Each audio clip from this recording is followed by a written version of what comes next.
Okay, we're back. This is What on Earth is Happening. I'm your host, Mark Passio. My website, whatonearthishappening.com. We're talking about the inherent right to defend oneself against violence and how that should never be even attempted to be taken away from anybody. Here on the show today, I ended the last part of the show by talking about if you respond to violence with force, that's an inherent right.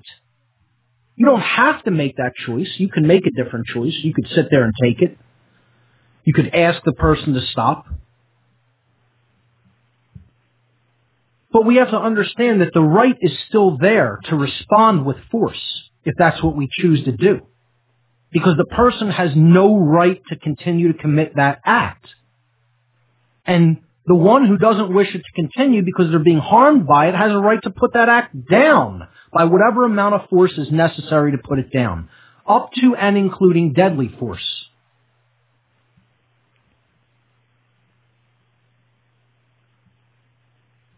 So, I had a couple of quotes by Samuel Adams that I read last week, and I want to repeat one of them and break it down a little bit more, and then we're going to go to the phones. Samuel Adams, of course, is who I quoted for this year's Free Your Mind 2 conference. I'm sorry, next year, technically. You know, it's going to be 2012 in about a week and 2 days. This year flew by. It does really seem that time is accelerating. But the quote that I put as the tagline for the Free Your Mind conference next year was by Samuel Adams, and he said that the natural liberty of man is to be free from any superior power on earth, and not to be under the will or legislative authority of man, but only to have the law of nature for his rule. So this expresses anarchy perfectly. There's no superior power over man on the earth.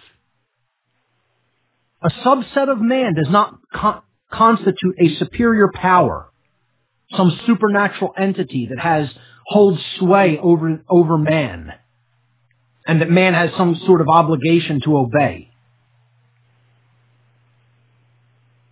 The natural liberty of man is not to be under the will or legislative authority of man, but only to have the law of nature for his rule. Again, no rulers, no masters, but it doesn't mean no rules. It means you will still have the law of nature for your rule. You will still be ruled by that force.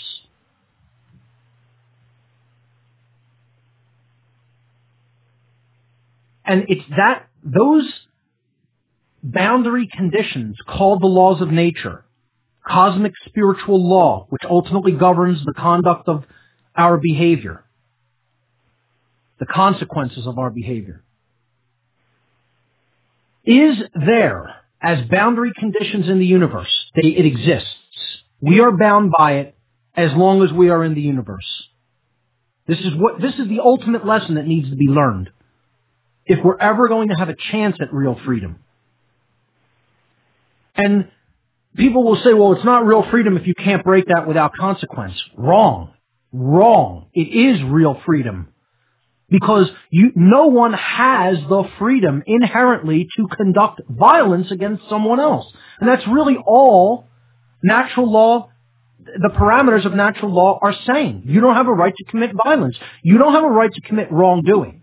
You only have rights to enact that which is one of your rights. That's why it's called a right. You have a right to do that which is right, not to do that which is wrong. Otherwise it would be called a wrong. You don't have wrongs. Wrongs are done to you or by you. You have rights, which means there are actions that are under your control that you can do that don't cause harm. And that's called a right. And this is what people need to understand, quite simply. The distinction, the objective difference, definitive and objective, meaning it's not open to interpretation, it's not open to a like or a dislike or a whim or a preference. It exists inherently in nature. A right exists inherently in nature. A right exists inherently in nature. By definition, it is an action that does not cause harm to another being. Period. That's it. If you are coming with coercive force, that's causing harm. That's usurping rights, and you have no right to do it.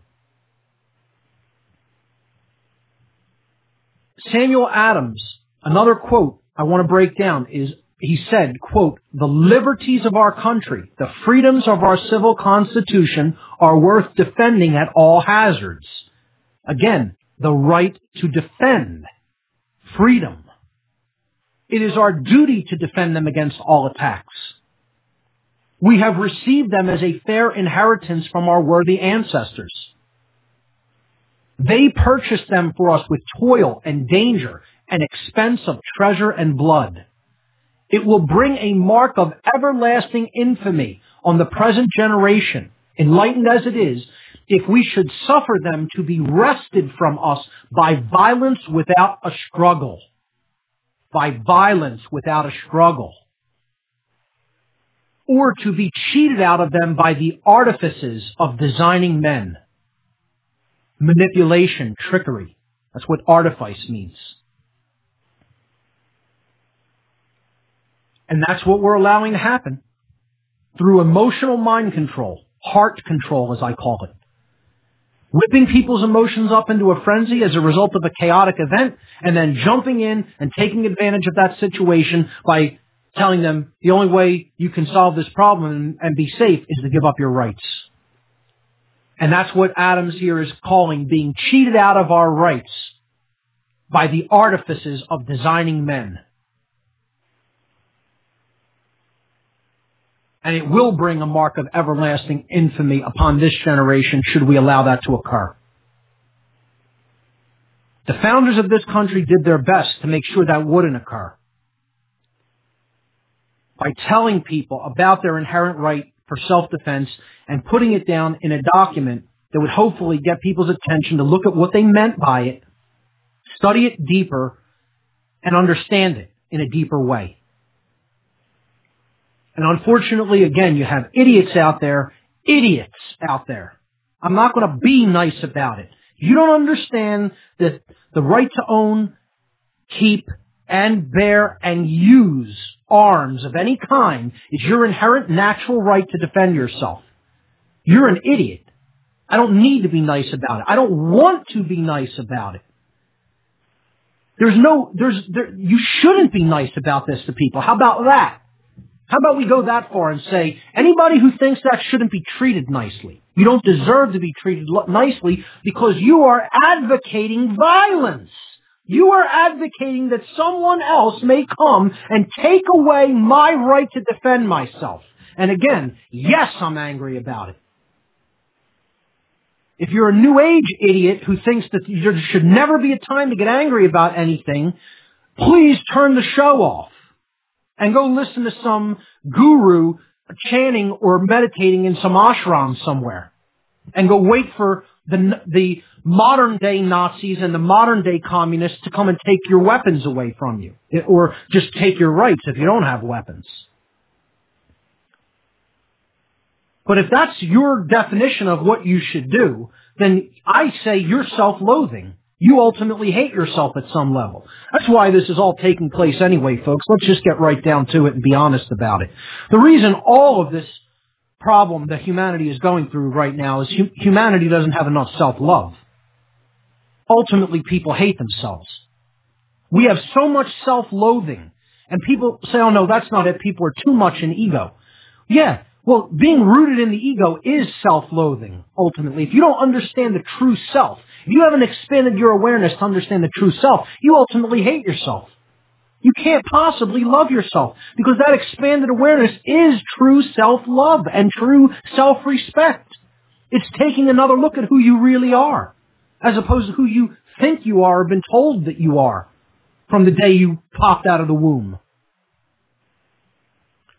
The people who will sit and take punishment and abuse and not do anything in the physical domain ultimately are self-loathing individuals.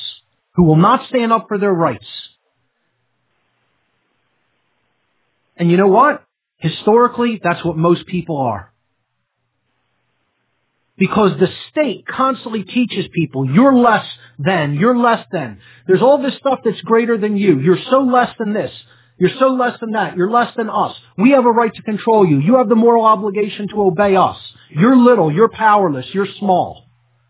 They keep hammering and reinforcing these notions when the reality is we are everything. We are ultimately all powerful. When we stand up, stand in truth, stand in righteousness, say no to violence, say no to evil, and exercise our rights, then nothing can stop us. The full force of the universe is behind us, is at our back. Be bold and mighty forces will come to your aid, as Jack Blood says. Those forces inherent in the universe will have our back if we are bold and stand in truth and stand in right. And this is what Samuel Adams was trying to impress upon people. Our inherent rights are worth defending in the physical domain with physical force if necessary when violence is being done. And if we should suffer them to be wrested from us, to be taken away from us by violence without a struggle, that is a mark of everlasting infamy. This was a person who was actually enlightened. He understood the spiritual is not different than the physical, is not separate. That's where the dualism comes from, in thinking that spirituality is somehow operating on some different plane or domain than the physical. This is the spiritual domain, ladies and gentlemen. You're in the spiritual domain. This is a holographic construct, in case you haven't figured that out or you're not up to speed on modern quantum physics. They have proven it. Not put forward a theory or a notion. It is proven experimentally in carefully controlled conditions that there is no solidity to physical matter. You're existing in a spiritual quantum hologram that is a unified field of energy that reacts to the consciousness that we are actually generating, that is expressing through us and then moving out into the field of energy and expressing as the physical events that take place around us in our society. That's true. It's not a theory. So a lot of the founders of this country were simply theists. They believed in a spiritual reality, but they didn't place any importance. They didn't place the spiritual in superiority to the physical, nor were they materialists. They didn't place materialism in superiority to the spiritual. They understood that there needed to be these two seemingly opposite or seemingly polarized domains were in fact one and the same. And they brought them together. That's why they understood to allow your rights to be usurped and taken at the threat of physical violence or the conducting of physical violence is really an insult to the soul. It's an insult to the spirit.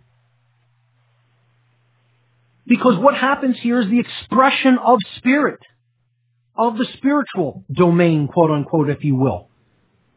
Again, these domains are not separate. They are one and the same. He understood the difference between force and violence. Force, as we've defined it, the capacity to do work or cause physical change. Violence is the immoral usage or the abuse of physical power. And it is when it is used to coerce or compel someone to do something they don't wish to be done or to do. To be done to them or to do. So violence is the initiation of coercive action. You're taking free will away. It's theft. Again, all forms of wrong are ultimately theft. You're taking something that doesn't belong to you, someone else's rights, to act as they will so long as they are harming no one else. Violence is always in opposition to morality, always in opposition to natural law. It involves the violation of others' rights all the time. And no one ever possesses a right to conduct violence. But if violence is conducted without right, as it always is, without right, inherently there exists a right to defend oneself against that action. We always have a right to respond to violence with defensive use of force. Always. That is always present. It is inherent in nature, and it can never be taken away by man. Force is always an action that exists in harmony with natural law. Because you're not violating the rights of others. You're responding to an action which has already violated your rights. Therefore, to put that action down through physical force, you're not violating the other person's right to remain unharmed. They've just forfeited it by taking the violent action. So let's just look at a simple example of theft. Someone on the street, we're walking in open territory, turns to me with a gun or a knife and says, "Give me your property." Doesn't matter what it is. Give me your shoes, your shirt, your coat, your wallet, your handbag. It doesn't make a difference. If it happens to be a female walking down the street with her purse, okay? The person who is initiating this violent action has no right to do it. No one has any right to do that. That's their property, they're using it, and you don't have any right to it. You have no claim of ownership on that. And yet you're telling them, either give it to me or I'm threatening you with physical force, with physical violence, I'm sorry. I'm threatening you with violence. I'm going to conduct violence if you don't do what I say. That's coercion of the will. Coercive action and threat has been initiated. That is violence. That person has just, in doing that behavior, forfeited their inherent right to remain unharmed. They have a right to remain unharmed, but not when they're conducting violence. Then, someone else's inherent right to self-defense trumps their inherent right to remain unharmed. The person who's on the receiving end of the violence has an inherent right to put the violence down so that they may remain unharmed. So if, let's say, for example, the woman who's been accosted and the person who's demanded their purse, okay, she takes out a pistol, shoots the person right in the head, and they're dead. It's hard for people to understand, but that was a right action. She possessed the right to do it, and she acted. Did it kill someone? Yes, it did. Did she have the right to kill that person? Yes, she did. And again, this is so antithetical to the brainwashing of the New Age movement that they want to convince you there's never a time that you can ever rightly exercise force. Because this is a controlled opposition movement, ladies and gentlemen, the New Age movement, to try to get people to stand down and not stand in truth and stand in right and defend their rights. That's what it is. That's why it's out there so prevalently. And they'll never talk about this. They'll never talk about it. Because they're frauds. That's why. Frauds who want to believe that the world is all peaceful and harmonious and ascending to a higher level of consciousness. Yeah, in unimaginably molasses slow rate maybe, because some people are waking up to the real truth, not the New Age bullshit that's out there. That somehow you don't have a right to defend yourself against violence, just because, or that you don't have a right to defend yourself against violence just because it's calling itself government. Your master. But they'll never talk about that. No. We need to understand that when violence is conducted against us, we have a right to defend ourselves with force. up to and including the deadly use of force. When a government comes to take your rights through violence, you have an inherent right to defend your freedom against that aggression, of violence with deadly force if required.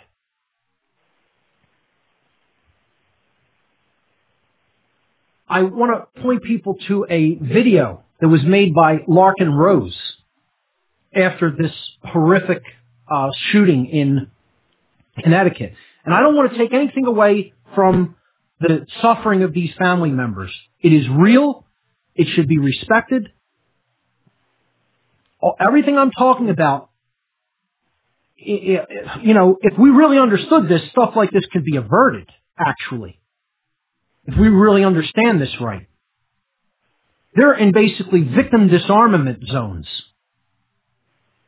You're making a victim powerless. You're turning everybody into a powerless victim.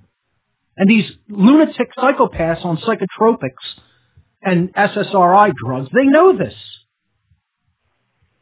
Just because they don't have emotions doesn't mean they don't have any logical capabilities.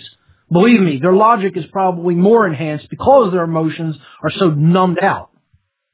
They're thinking only with the left side of the brain. So they're doing calculations like a robot, like a computer, and saying, well, this zone has absolutely no guns in it. Better my chances of putting more holes in people before I get put down. That's exactly the way these lunatics, psychopaths are thinking. Their emotions are totally suppressed and wrapped up by the SSRI demon drugs that they're taking. They don't care. But they know where to go to conduct the biggest kill zone before they get stopped. Yeah, they know exactly how to do that. Because that's exactly what gun control does.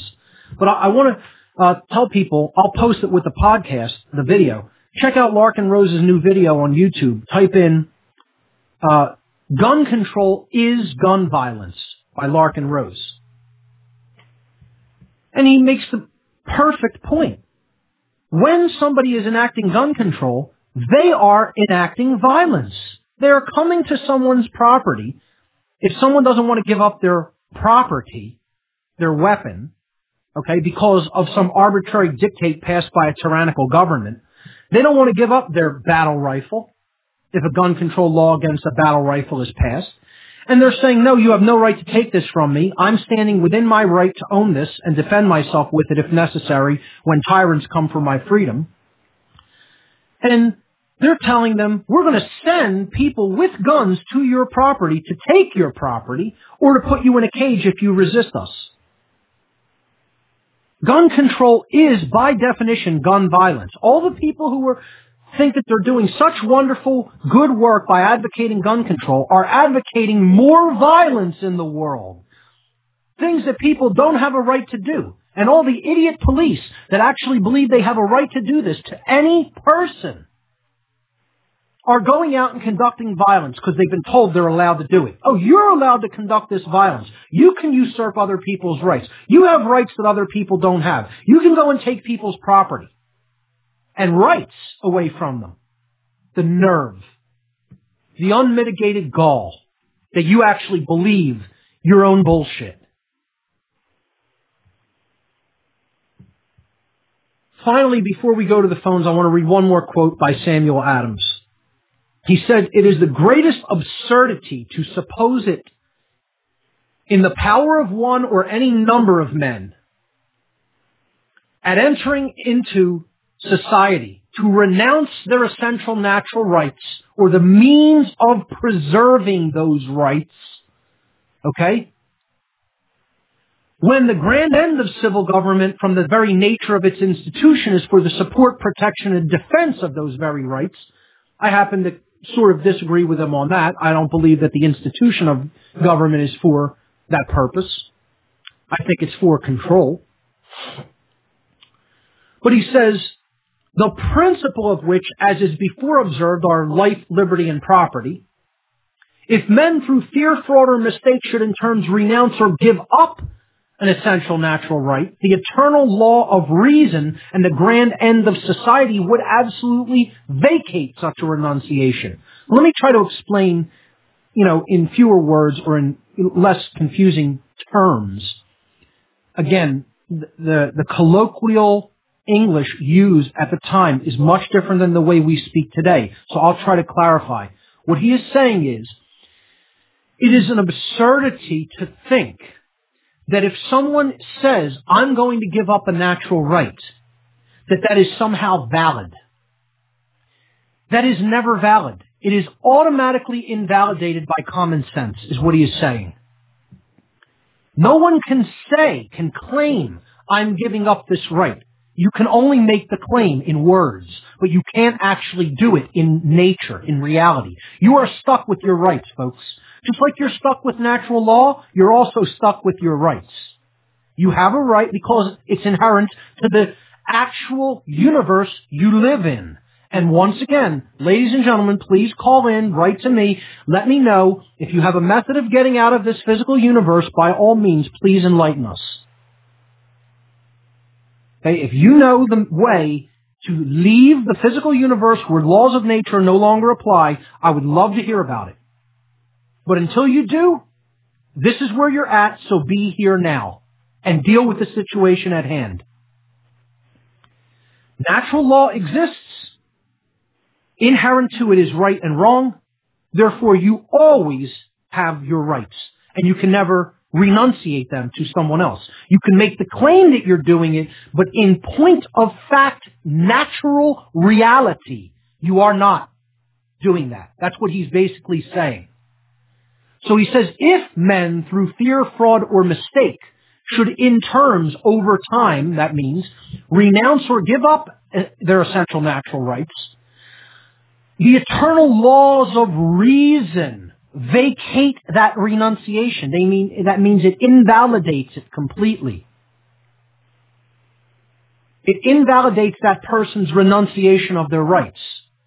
And he concludes it by saying, the right of freedom, being the gift of God Almighty, it is not in the power of man to alienate this gift and voluntarily become a slave. Let me just read that last sentence again. The right of freedom, being the gift of God Almighty, it is not in the power of man to alienate this gift and voluntarily become a slave. You do not have the right to choose slavery. Because slavery is based on violence. And when you advocate violence, when you are saying, I feel it is okay for violence to continue, that is not one of your rights. You do not have a right to be the advocate of violence. You are harming other people by advocating that their freedom be usurped and that their rights be taken away from them. In the very act of advocating that violence, the master-slave relationship. So all statism, no one has a right to advocate for government. It doesn't exist in nature. So, in this way, is Adams even contradicting something that he said earlier in the statement? Yes, because he said that the grand end of civil government, from the nature of its institution, is for the support, protection, and defense of those rights. And I believe he believed that. But when you really get down to it, whenever you're instituting a government, you're saying, here's where rights exist for these group of people that don't exist for the totality of people. And that's not a right. You're trying to create something that doesn't exist in nature. You're trying to make a right, which is called justification. So, while Adams was very enlightened, I don't think he was fully enlightened. Again, until we're fully enlightened, we're going to continue to be conquered. Until we are fully enlightened as to our rights and fully enlightened to the non-aggression principle, we are going to be conquered. We are going to be enslaved. And ultimately, who's doing it? We are, by our ignorance, through our lack of understanding of moral right and wrong, definitively and objectively, and through our lack of understanding of our inherent rights, we are going to enslave ourselves. So I think it's a powerful quote that deserved being gone over again, re-emphasized. What I want to do until the end of the show is start going to the phones and getting people's take on everything that we've covered up to this point in the section where I've been talking about the inherent right to use force to defend oneself from violence. And your comments are completely open on that topic. That's what I want to talk about. I want that topic to be discussed when we go to the phones. Next week, I want people, during the week you have a homework assignment for What on Earth is Happening. Okay? If you choose to accept it, of course it's voluntary. And you will not be penalized for not doing your homework. But if you choose to do this homework assignment, here it is. Take 2 slips of paper. On one, write down the term, the phrase, no masters, no rulers. All in big capital letters. No masters, no rulers. Okay? Write it down very clearly in print, big capital letters. Print it out if you want. And tell people who you feel are not very enlightened about this so you don't get skewed results. Because, let's face it, if people are enlightened, they're going to get the right answer. But, use the average population. Maybe go in the center of your town as people walk by, or even better yet, how about a college location? A college or a university, oh, that would be great. We'd get such great answers there, wouldn't we? The indoctrinated, brainwashed youth of this country. Hand them the piece of paper and tell them, give them a pen on the back, write the first word, single word that comes to your mind. Let them do that, take the paper back. And you don't even have to do it with the same person. You can then go to another person, just give them the other slip of paper, okay?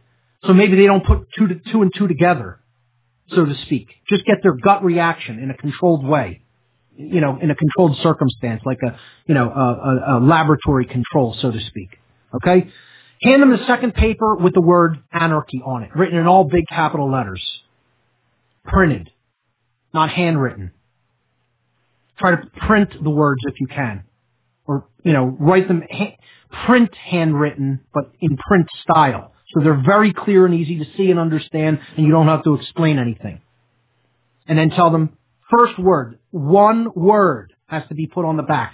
First word that comes into your mind. That's how word association goes.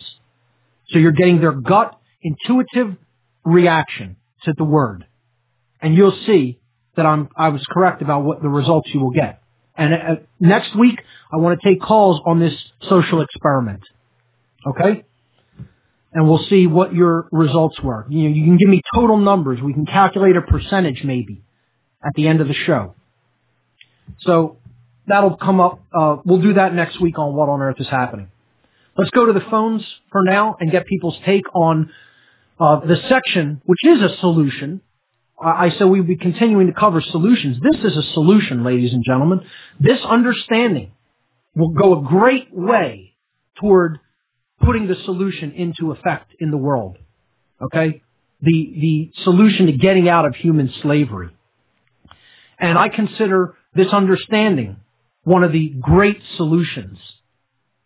Deeply understanding your inherent right to defend yourself against violence with physical force is a solution in and of itself. So anything that's been covered on this solution section or anything new that anyone wants to add is up for grabs in this call segment. Let's go to the phones. Ivan from Phoenix, you're live on What on Earth is Happening. Welcome. Hello, Mark. Ivan, how are you? All right. I'm coming in clear? There's a little bit of background noise. If you could just speak a little bit louder into the phone, I think we'll be okay. Okay. Then I got a headset on. Okay. Well, you know what? Just to your show today, I thought that this experiment here at work, and I wrote out this word. I was about 5 people real quick. No masters, no rulers. I got out of 5 people, I got 2 that said freedom, 1 that said independence. Okay, which is essentially the same thing. I mean, true freedom is independence. It's a splitting of hairs, but I would accept it as basically the same meaning. So they all responded by saying that no masters, no rulers meant freedom. Okay. What about I chaos? have one that said equal, Okay. And then one did not know. One kind of was like, oh, I don't know what. And okay. Didn't give me an answer. Okay. Equality. That's very interesting because, yes, no one would have the right to rule over others. So all would be equal under natural law. Okay, so great answers that came back from those people on that term. What about the term chaos? Have you done that yet? No. Okay. You just brought that up here at the end, so great. I think I'm sorry, not the word chaos, the word anarchy, which of course many people are going to write chaos. You know what I meant though. But give us a call back next week and continue with that social experiment and let us know what the results were, and we'll analyze the results on the air. Do you have anything else for us? Oh, yeah. Remember, when I called in at the end of the name, on the vein and correct? I brought that up on watching the video interview. I could see how collected, here, kind of tough. Ivan, you're really breaking up on me now, and I'm sorry to say that the last part was really garbled. I could kind of hear you when you were talking about the social experiment on paper, but the last part of it kind of went downhill from there because of the background noise. So I'm going to let you go, and if you can call in a better location before the show ends, I'll put you right through. So, but call me back next week if you can get into a somewhat quiet area and let me know the result of that experiment. Here we go. Let's take another call here on What on Earth is Happening. Caller from the 541 area code. You're live on What on Earth is Happening. Welcome. Hey, what's up? This is Elle. Hey, Elle. How are you? Oh, great. Yeah, well, so I'm doing your experiment right now. I've got these two pieces of papers, this card here, and I'm actually having a really hard time because I actually know the difference between the two. Sure. And try as I might, I can still look at the Anarchy card and think that the two are totally opposed. One is completely chaotic and destructive. Of course, that's my social conditioning talking, I'm sure. It's amazing how long, if someone says the same thing to us, that we will gravitate toward just accepting that that's what it means and believe it with, absolutely no truth to back that up, and no understanding of where that word actually came from, how it was derived in the English language from its etymological roots. And when people will say, well, you can't define a word based on its etymology, you absolutely can. That's what the makers, the originators of the word, used those etymological roots to put the word together because they had a very specific and non-ambiguous meaning in mind for the word, which is why they derived it or made it from. Derive means to make from the ancient languages that it comes from. It absolutely is where the meaning of the word comes from, and it is a very accurate way to pinpoint a definition or an original intent meaning of a word versus the completely obfuscated connotation that people believe it means today. So we have to be clear about the definition of a word versus the connotation that the word has come to represent erroneously in modern colloquial English. Yeah, I'm thinking about the word anarchy right now. I'm trying to source back as far as I can go to where I would think, where I'm thinking my conditioning would come from, and I'm thinking something along the lines of being 8 years old, watching CNN and right. Seeing basically the end of the Cold War farce on TV, and some kind of association with some kind of communism or Red Scare. Right. So, I don't know. Something that you're exactly right. Something definitely is going to turn you off to the reality of truth. Association through imagery is what solidifies words, the context or the connotation of words in our mind.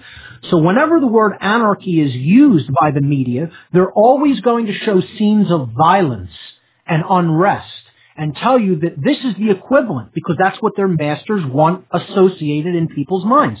They want, when you hear with your ears, the vibratory essence, the vibration that the word anarchy makes in the mind. They want the imagery to come up just like it's being pulled from a computer drive when you press a key on a keyboard. You're opening a file. They want all the imagery that they have associated with this obfuscation mind control technique with that word to come into your mind, rather than the actual definitive meaning or the definition of the word, which is no masters, no rulers.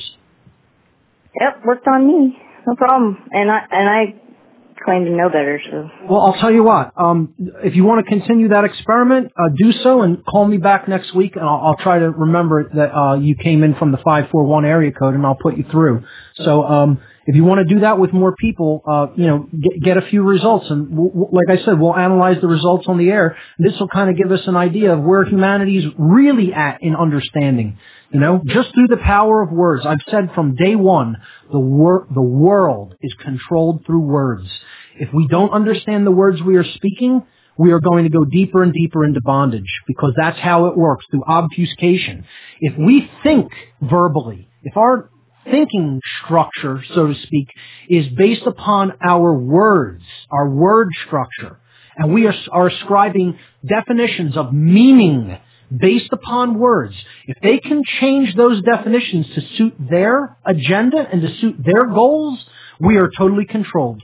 And that is what the manipulators of language have done.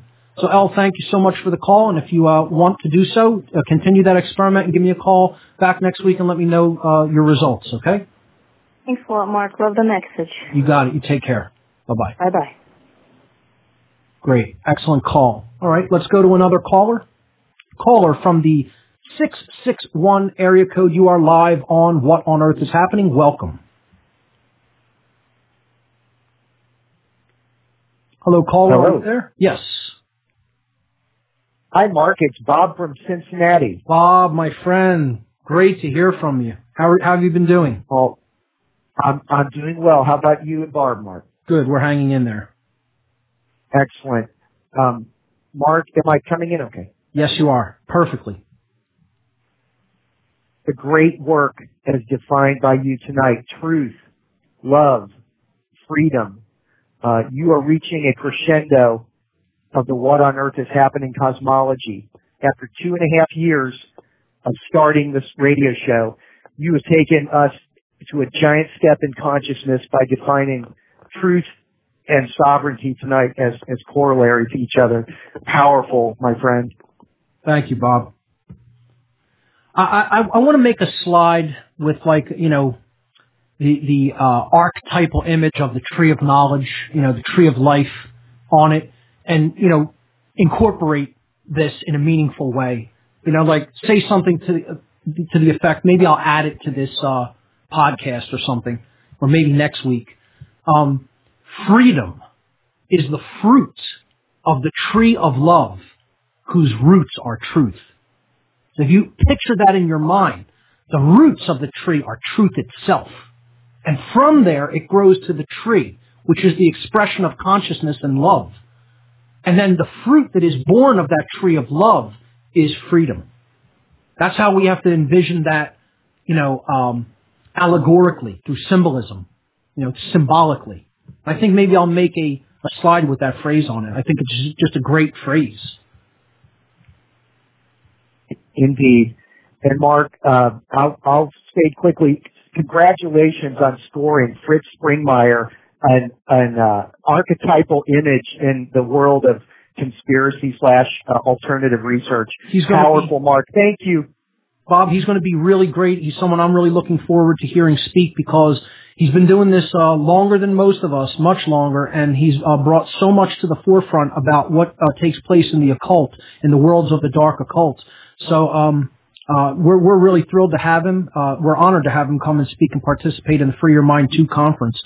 Bob, I know you're going to be there, and really looking forward to it. And thanks so much for the great points you've called in with. And we have to get together, Bob, and talk about the possibility of another appearance on Occult Empire, because I'd really like to get into Thelemic philosophy and some of Crowley's writings with you. We briefly talked about it before, but I think now would be a perfect timing. So maybe we could set that up for early next month after the holiday season is over, and we could do a January Occult Empire on Crowley and Thelema. What do you think? It's set then. There it is. Thank you again for your voice, Mark. Good night, sir. Bob, thanks so much. Always a pleasure to hear from you. Okay. Well, we don't have any more callers on the line right now. If anyone wants to call in, the toll-free number to join us, we have about 15 minutes left in the show. 866-841-1065. Once again, toll-free. The toll-free number to join us here on What on Earth is Happening is 866-841-1065. We're talking about the inherent right to defend oneself against violence through physical force if necessary, and why it is so important to maintain that right and never have it be usurped or taken away, attempted to be taken away. In the remainder of the time that we have, I'll just basically go over a few things regarding the impossibility of forfeiting one's rights. Again, I think this is so important to understand, because you'll hear a lot of people say, well, if somebody wants to be a slave, that's their right. I hear this all the time, that somehow people have a right to give up their rights and voluntarily be a slave. And I want to make sure people understand in no uncertain terms that that is not a right, that no one inherently possesses that right. When someone says, I accept slavery, they are committing a wrongdoing under moral law. It is not one of their rights to say or to advocate slavery, that I'm okay with slavery, that I'm okay with being a slave, that I'm okay with there being slave owners and slaves. That's not one of your rights. See, you can look at it like this. Let's take a look at the slavery period, the horrific, times of slavery that we had here in America. And not that we don't still have slavery, but we had physical, in-your-face slavery, okay, during the Civil War period and before. Did anyone have a right to say, this is okay, this can continue? If a slave tries to escape, I'm going to harm them and get them back to their master as soon as possible. Was that within their rights ever? Well, it was legal. It was it was actually legal if you didn't capture a slave if you knew that they were a slave and bring them back to their master, or keep them until their master came to claim them, because they were looked at as property. Imagine that. Just imagine that. The law of man was saying to you, if we know that you are helping a slave to be free, we'll do violence against you. They were telling people, if you do right by allowing a human being, to be a free being, we will come and do violence to you. Of course, that right doesn't exist, but moreover, the right to even advocate that it was right to do this to people doesn't exist. And people get offended when you tell them it is a historically known fact that many slaves did not want their freedom, were okay with the situation. They didn't want to go and be free and live in society and make their own way, especially after they were released, because it meant a big shake-up in their lives, and it meant, they had to take more personal responsibility, and they weren't being kept in the way that they were, regardless of the violence that was used. And again, people can twist my words any way that they want to try to twist them. That is the case. Many slaves were physical slaves kept during the Civil War period and before, when released, did not want to be free. Of course, many, many of them did, and absolutely, embraced freedom. I'm not trying to tell you all of them were like that, but there were many slaves kept as slaves that were okay with the situation and wanted it to continue. And again, that's what we're seeing today. We have worldwide human slavery. It may be a softer form of slavery. It's the threat of violence constantly being done to us. But in many ways, we're being held in debt slavery, and our rights are usurped on a continual basis. Our property is constantly taken from us under threat of force, threat of violence, called taxation. Property taxes, which is an oxymoron. It's a complete contradiction in terms. Those terms are totally antitheses of each other, and yet people believe that they can somehow exist, in coexistence with each other.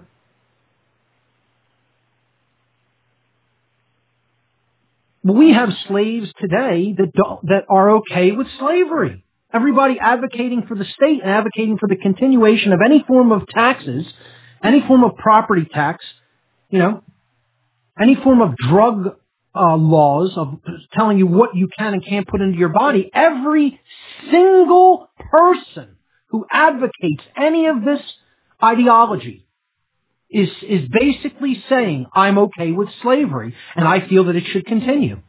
Because every one of those things I just mentioned are forms of slavery. Taxation is slavery. Drug laws are slavery. Property tax is slavery. It's telling you may not own property outright. For you to keep the usage or stewardship of this land or property, you're going to have to pay an extortion fee. Otherwise, we'll come with violence and put you off of it. And I can't even fathom how anybody can see it any other way. That they're actually that brainwashed that they can believe that there is such a thing and it's morally okay to institute a property tax, regardless of what you're going to claim you're going to do with the confiscated money that was taken under threat of violence. They can't make the jump in basic human logic that was done under threat of violence or done under direct violence. It's the same idiots who can't understand how gun control is violence. You're coming and saying, I'm going to take property from somebody that's used to defend yourself against violence. And I'm going to leave you victimless. And if you don't obey me, I'm going to take your property anyway and put you in a cage. That's violence. I mean, plain and simply, that's violence. Gun control is violence. Taxation is violence. Statism is violence. It's slavery. What a novel idea that I'm advocating we not have slavery. What a crazy idea that I'm advocating we not have violence. And that we deal violence as it is, something that no one has a right to conduct, and put it down if we have to. We can ask them. We can even ask them multiple times. I'm okay with using our words first. I think it's abundantly clear that many people are using their words and telling people I'm not okay with violence and slavery. Meaning you're giving them a chance to stop. You're saying, stop doing this. I've been telling people from day one, I don't advocate violence. I don't advocate slavery. I want people to stop conducting these practices. If you don't stop conducting these practices against me or other people who recognize them as violence, I feel every person who recognizes it as violence has a right to defend themselves and defend their rights and defend their property against these usurpations and against these violent actions. With force. With deadly force.